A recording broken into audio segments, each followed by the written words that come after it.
Pemirsa dat channel yang dirahmati Allah Subhanahu wa taala. Nabi Ayub alaihi salam adalah salah satu dari nabinya Allah Subhanahu wa taala yang Allah berikan karunia berupa limpahan kekayaan yang sangat banyak. Dan pada saat itu tidak ada satu orang pun yang memiliki kekayaan sebagaimana yang dimiliki oleh Nabi Ayub alaihi salam. Di samping kekayaannya yang banyak, Nabi Ayub juga memiliki banyak hewan ternak, unta, kambing, lembu, kuda, bahkan keledai. Nabi Ayub memiliki segalanya.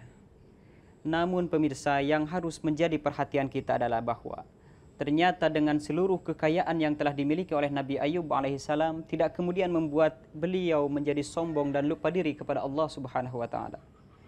Nabi Ayub dengan seluruh harta kekayaan dan anugerah dari Allah kepadanya malah membuat dia semakin gemar untuk menolong orang yang sangat membutuhkan.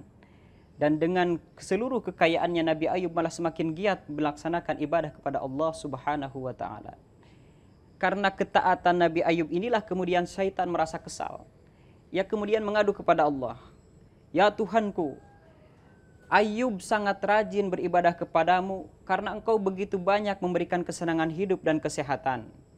Jika tidak, pasti dia tidak akan menyembahmu." Ini adalah pengaduan syaitan kepada Allah karena dia merasa jengkel melihat ketaatan Nabi Ayub kepada Allah Subhanahu wa taala.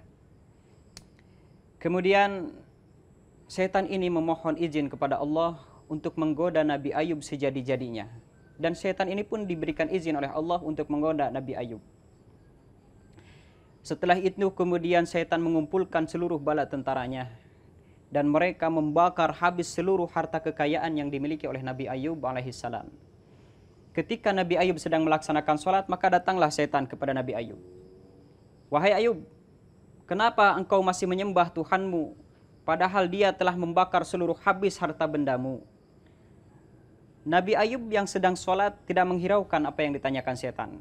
Beliau terus melanjutkan sholatnya sampai selesai. Dan setelah selesai sholat, Nabi Ayub menjawab pertanyaan iblis tersebut. Semua itu adalah milik Allah, dan kepadanya lah semua akan kembali. Mendengar jawaban Nabi Ayub ini, setan tidak merasa puas. Iblis-iblis ini kemudian mencelakakan anak-anaknya Nabi Ayub alaihissalam. Seluruh anak-anak Nabi Ayub alaihissalam meninggal dunia. Dan ketika Nabi Ayub alaihissalam sholat, iblis ini pun mendatangi kembali Nabi Ayub.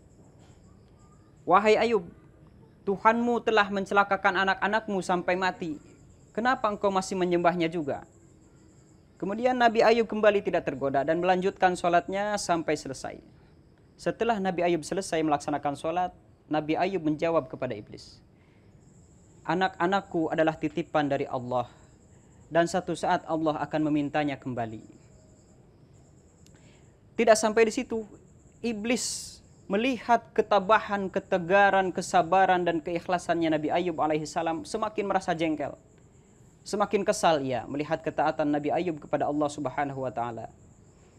Maka iblis pun meniupkan satu penyakit kepada Nabi Ayub tatkala Nabi Ayub sedang melaksanakan sholat. Sehingga pada tubuh Nabi Ayub terdapat sebuah penyakit kulit yang sangat menjijikkan. Darah dan nanah telah bersampur. Tubuh Nabi Ayub dipenuhi dengan ulat bahkan hingga berjatuhan. Orang-orang di sekeliling Nabi Ayub menjauhi Nabi Ayub.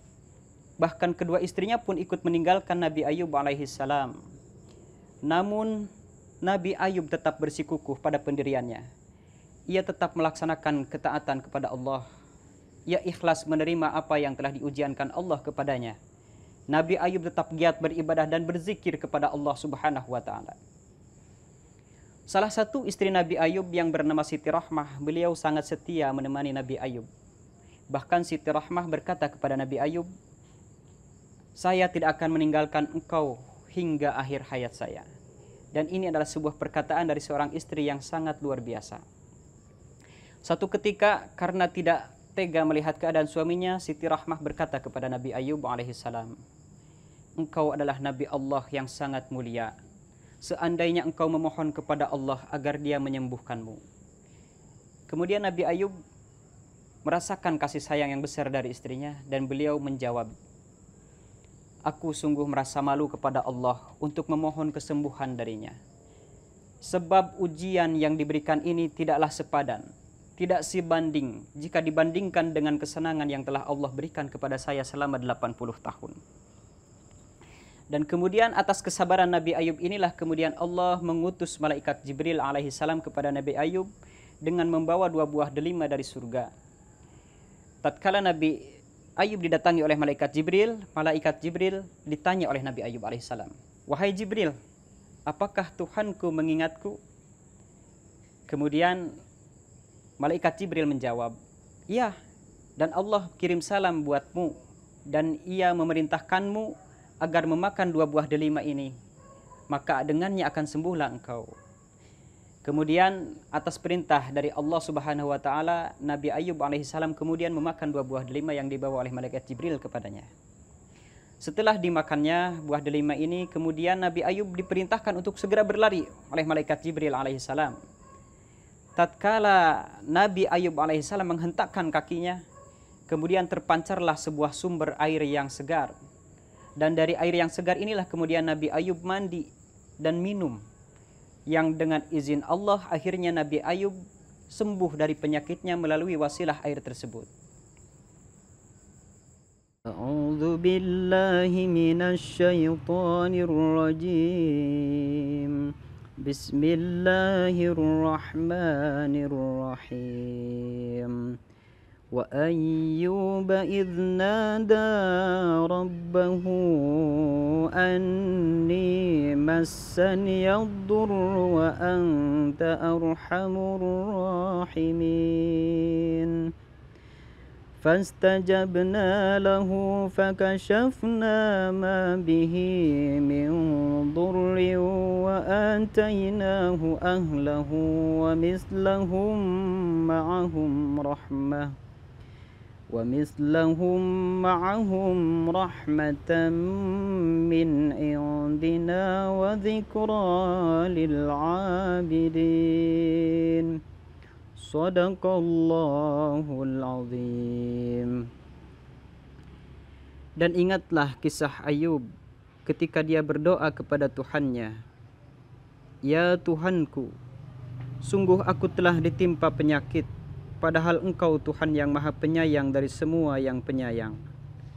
Maka kami kabulkan doanya, lalu kami lenyapkan penyakit yang ada padanya, dan kami kembalikan keluarganya kepadanya, dan kami lipat gandakan jumlah mereka sebagai suatu rahmat dari kami, dan untuk menjadi peringatan bagi semua yang menyembah kami.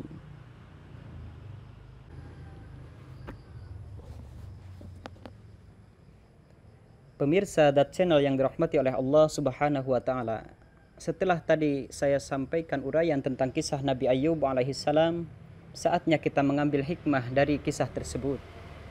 Yang mana kisah yang dapat kita ambil hikmahnya adalah kita harus yakin bahwasanya Allah tidaklah sekali-kali memberikan kepada kita ujian kecuali untuk meningkatkan kualitas keimanan kita kepada Allah Subhanahu wa taala.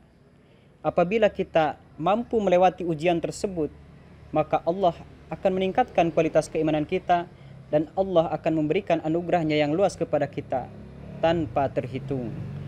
Demikian yang dapat saya sampaikan pada kesempatan kali ini. Subhanakallahumma wa bihamdik, asyhadu an la ilaha illa anta, astaghfiruka wa atubu ilaik. Wassalamualaikum warahmatullahi wabarakatuh.